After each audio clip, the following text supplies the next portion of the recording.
Olá, bem-vindos ao Perdidos Cast, o podcast de educação. Hoje nós iremos nos aprofundar no Plano Nacional, o famoso PNE. Vamos analisar as metas que tentam mudar o futuro das nossas escolas. Isso mesmo, Gabriel. Não vamos apenas fazer uma leitura das leis e metas, mas um olhar atento sobre o que esses objetivos dizem sobre a realidade das nossas salas de aula.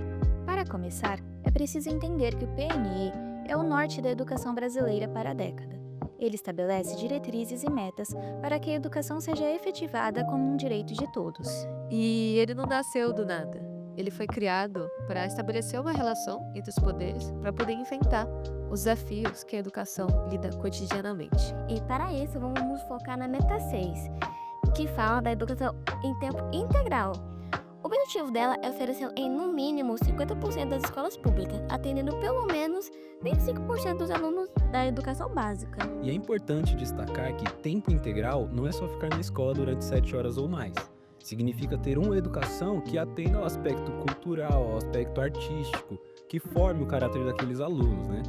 Entre as estratégias, a gente tem a ampliação de atividades de acompanhamento pedagógico, culturais e esportivas.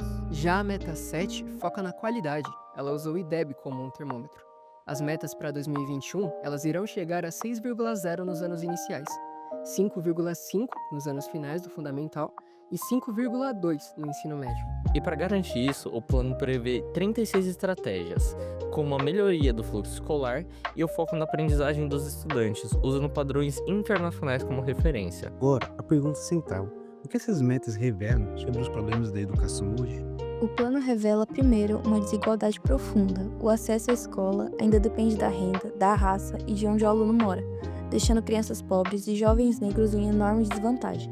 Além disso, as metas encancaram a crise na valorização dos professores, que ganham 57% menos que outros profissionais com a mesma escolaridade e muitas vezes nem possuem plano de carreira em suas cidades. Também fica claro que o Brasil perde muitos alunos pelo caminho, enfrentando altos índices de analfabetismo funcional e uma dificuldade imensa de levar o jovem até o ensino superior. Exato. E a meta 7 revela que a qualidade ainda é um desafio imenso. O IDEB mostra que ainda precisamos avançar muito no desempenho dos estudantes em exames padronizados. E além da crítica direta à forma que o nosso sistema coloca essa meta em prática, nós temos a nossa própria experiência enquanto estudantes nesse sistema. Há um tempo atrás, eu estava conversando com a Marcele sobre isso. Exatamente, João. Eu mesma tive uma experiência péssima diferente da tua. Eu tive uma experiência muito boa. A minha escola desempenhou muito bem esse papel de acesso à cultura e artes, mesmo que uma parte considerável disso tenha sido o empenho dos meus professores. Uma parte da matriz curricular era sobre isso, sobre acesso à cultura e artes. Expressão corporal, música, orientação de leitura e escrita. E a outra parte, né, que a questão cultural, ficava depois da aula, que era optativo.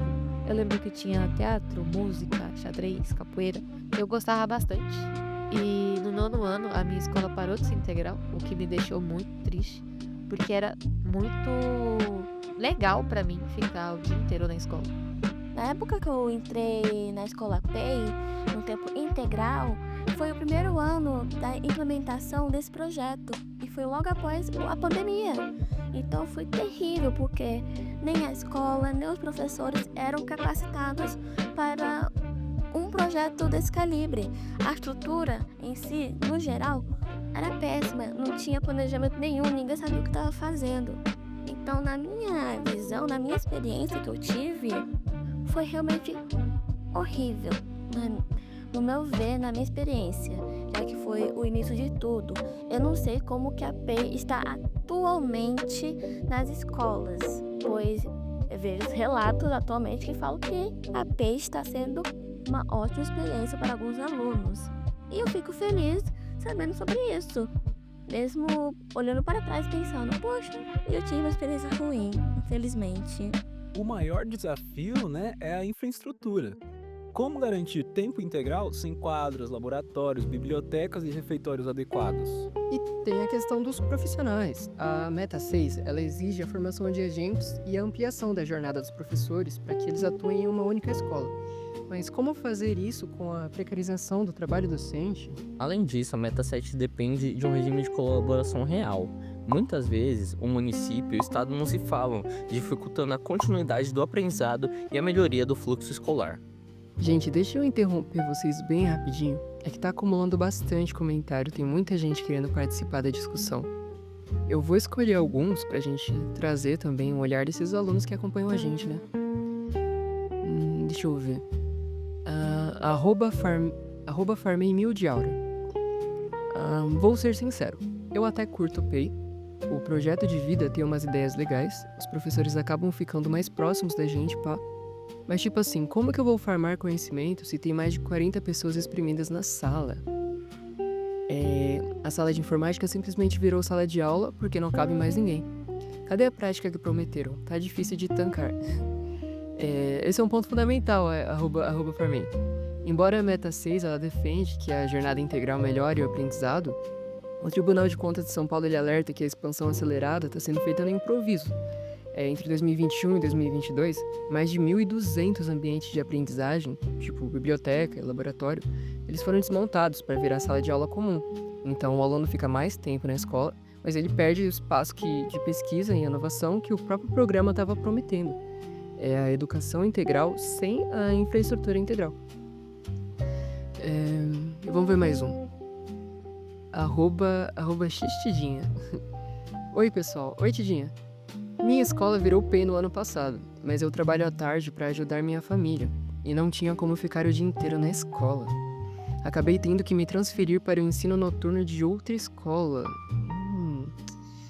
O problema é que muita gente estava na mesma situação e foi para lá também, então as salas ficaram bem cheias.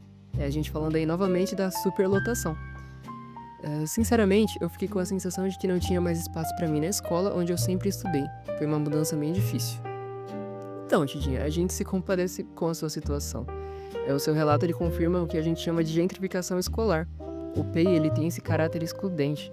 Nas escolas que aderiram ao programa, tinha uma queda média de 40% de alunos que recebiam Bolsa Família e uma redução drástica de alunos negros. A jornada de 9 horas ela é incompatível com a sobrevivência financeira de muitas famílias, que já inclui a sua situação.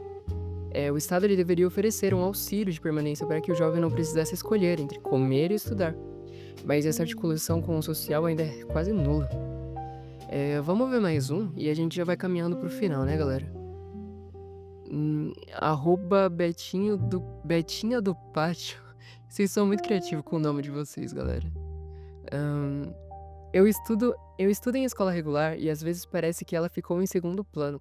Vários professores foram para as PEIs e aqui vive faltando professor. Sem contar que a estrutura da escola não ajuda muito. Nada contra as PEIs, mas às vezes dá a impressão de que todos os recursos foram para lá e esqueceram da gente. Você tocou em um ponto muito importante, Betinha.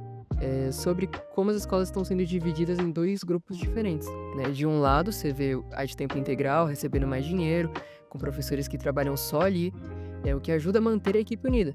E do outro lado, você vê a escola comum de meio período, que atende os alunos mais pobres. Eles acabam perdendo recursos e professores para a escola integral. Fica meio que esquecida, com menos estrutura. O Tribunal de Contas de São Paulo ele até avisou que o governo ele precisava vigiar se a saída dos melhores professores para as escolas integrais estava fazendo com que as escolas normais ficassem com mais falta de professores. Afinal, essa ideia do Plano Nacional de Educação é que todo aluno tenha um ensino de qualidade, não que o governo crie apenas algumas escolas modelos, enquanto o resto da rede continua funcionando mal. Em resumo, as metas 6 e 7 são ambiciosas e necessárias, mas expõe que a educação integral e a qualidade ainda dependem de superar barreiras físicas e sociais muito profundas. A educação integral deve ser o resultado de uma construção coletiva entre a escola, a família e a comunidade, e não apenas uma coisa jogada aí sozinha. E aqui acaba o nosso episódio de hoje. Agradecemos a todos a participação e até a próxima.